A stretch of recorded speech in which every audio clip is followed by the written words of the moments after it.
السلام علیکم ورحمۃ اللہ وبرکاتہ۔ حدیث کا سبق روزانہ آپ کی خدمت میں بھیجا جا رہا ہے ہمارے یوٹیوب چینل کے ذریعے سے۔ آج کا جو سبق ہے سبق نمبر 48 ہے، 40 پر 8 48 ہے، جس کا عنوان ہے قیلولہ کرنے کے کیا کیا فائدے ہیں۔ اس میں پہلی بات ہے قیلولہ کرنا سنت ہے۔ حضرت انس ابن مالک رضی اللہ تعالیٰ عنہ سے مروی ہے، بخاری شریف جلد نمبر 2 صفحہ نمبر 929 میں یہ حدیث موجود ہے کہ جب نبی پاک صلی اللہ علیہ وسلم قباء تشریف لاتے تو ام حرام رضی اللہ عنہ کے مکان تشریف لے جاتے۔ چنانچہ آپ صلی اللہ علیہ وسلم تشریف لے گئے، انہوں نے کھانا کھلایا، اس کے بعد آپ آرام فرمانے لگے، یعنی آپ نے قیلولہ فرمایا۔ حضرت انس رضی اللہ عنہ کی ایک حدیث ہے عمدۃ القاری جلد نمبر 22 صفحہ نمبر 263 میں ہے کہ ام سلیم رضی اللہ تعالی عنہ آپ کے لیے چمڑے کا بستر بچھا دیتی تھیں جس پر آپ قیلولہ فرماتے تھے۔ جمعے کے دن قیلولہ کرنے کے بارے میں ایک حدیث ہے بخاری شریف جلد نمبر 2 صفحہ نمبر 138 میں۔ حضرت سہیل ابن سعد رضی اللہ تعالیٰ عنہ فرماتے ہیں کہ ہم لوگ نبی پاک صلی اللہ علیہ وسلم کے ساتھ نماز جمعہ ادا کرتے اور پھر قیلولہ کرتے تھے۔ علماء نے اس حدیث کی تشریح میں لکھا کہ جمعے کے دن جمعے کی نماز کے بعد کھانا اور پھر قیلولہ کرنا نبی پاک صلی اللہ علیہ وسلم کی سنت ہے۔ قیلولہ کرنے کے بارے میں کنز الامال اور شعب الایمان کی حدیث ہے جلد نمبر 5 صفحہ نمبر 182 میں۔ حضرت عبداللہ ابن عباس رضی اللہ عنہما سے مروی ہے کہ حضور اکرم صلی اللہ علیہ وسلم فرماتے تھے کہ دن کے سونے سے رات کی عبادت پر قوت حاصل کرو۔ ایک اور حدیث ہے کنز الامال جلد نمبر 7 صفحہ نمبر 571 میں ہے۔ حضرت طاؤس رحمۃ اللہ علیہ فرماتے ہیں کہ حضور اکرم صلی اللہ علیہ وسلم نے فرمایا کہ دن کے سونے سے رات کی عبادت میں مدد حاصل کرو۔ صائب ابن یزید رحمۃ اللہ علیہ فرماتے ہیں کہ حضرت فاروق اعظم رضی اللہ تعالیٰ عنہ جب دوپہر کو ہمارے پاس سے گزرتے اور تو فرماتے تھے کہ اٹھو جاؤ قیلولہ کرو۔ یہ بیہقی شعب الایمان میں یہ حدیث مروی ہے جلد نمبر 5 صفحہ نمبر 182۔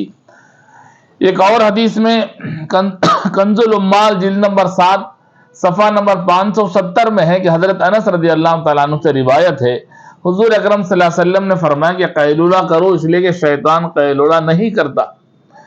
چنانچہ اس حدیث کی تشریح میں حضرت عمر رضی اللہ تعالیٰ عنہ کی ایک روایت ہے کنز الامال جلد نمبر 20 صفحہ نمبر 66 میں موجود ہے کہ حضرت فاروق اعظم رضی اللہ تعالیٰ عنہ کو ایک گورنر کے بارے میں معلوم ہوا کہ وہ قیلولہ نہیں کرتے تھے، تو ان کو آپ نے ایک فرمان یعنی خط لکھا، فرمایا کہ قیلولہ کرو، میں تم سے پہلے ہی بیان کر چکا ہوں کہ شیطان قیلولہ نہیں کرتا۔ حافظ رحمۃ اللہ علیہ نے لکھا ہے کہ حضرات صحابہ رضوان اللہ علیہ مجمعین کو ہمیشہ قیلولہ کرنے کی عادت تھی۔ قیلولہ کسے کہتے ہیں؟ عمدۃ القاری جلد نمبر 4 صفحہ نمبر 22 میں لکھا ہے قیلولہ کے معنی ہیں کہ دوپہر کے کھانے کے بعد فراغت پر لیٹنا اور آرام کرنا ہے، چاہے نیند آئے نہ آئے۔ قیلولہ کے فوائد میں علماء نے لکھا کہ دوپہر کو سونا عقل کی زیادتی کا سبب ہے، کھانے کے ہضم کا سبب ہے، اس سے چستی رہتی ہے، خصوصاً رات کے قیام میں اور رات میں عبادت کرنے کے لیے یہ بہت ہی قیلولہ مددگار ثابت ہوتا ہے۔ ابن قیم رحمۃ اللہ علیہ نے لکھا ہے کہ دوپہر کو سونا اچھی عادت ہے۔ چنانچہ ایک اور کتاب میں موجود ہے کہ حضرت سعید ابن جبیر رحمہ اللہ سے موقوفاً مروی ہے کہ دوپہر کو سونا ایک اچھی خصلت ہے۔ مشہور مقولہ ہے تغدی تمدی تعشی تمشی، اس کا معنی ہے دوپہر کو کھاؤ پھر سو جاؤ، شام کو سو جاؤ اور پھر چہل قدمی کرو، یعنی دوپہر کے کھانے کے بعد قیلولہ کرنا اچھی چیز ہے اور رات کے کھانے کے بعد چہل قدمی کرنا، تھوڑی دیر چلنا، یہ بہترین چیز ہے۔ افسوس کہ دوپہر کو سونے کی حکمت یہ تھی کہ رات کی عبادت میں معین ہوگا، مگر دوپہر کا سونا تو راحت کی وجہ سے رہ گیا اور شب کی عبادت جاتی رہی۔ اللہ تعالی ہمیں نبی پاک صلی اللہ علیہ وسلم کی سنتیں، آپ کے طریقے اور آپ کا جو عمل ہے اسے اپنانے کی ہمیں توفیق عطا فرمائے۔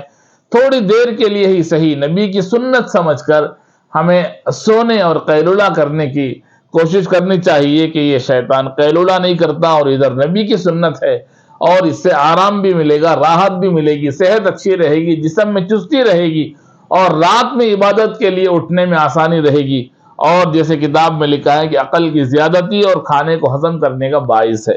اللہ تعالی ہمیں عمل کی توفیق عطا فرمائے۔ آج کی سبق خیر اللہ کے عنوان پر ہے۔ یہ عنوان آپ کو اگر پسند آئے، اپنے دوستوں کو بھی اس پیغام کو پہنچائیں۔ السلام علیکم ورحمۃ اللہ وبرکاتہ۔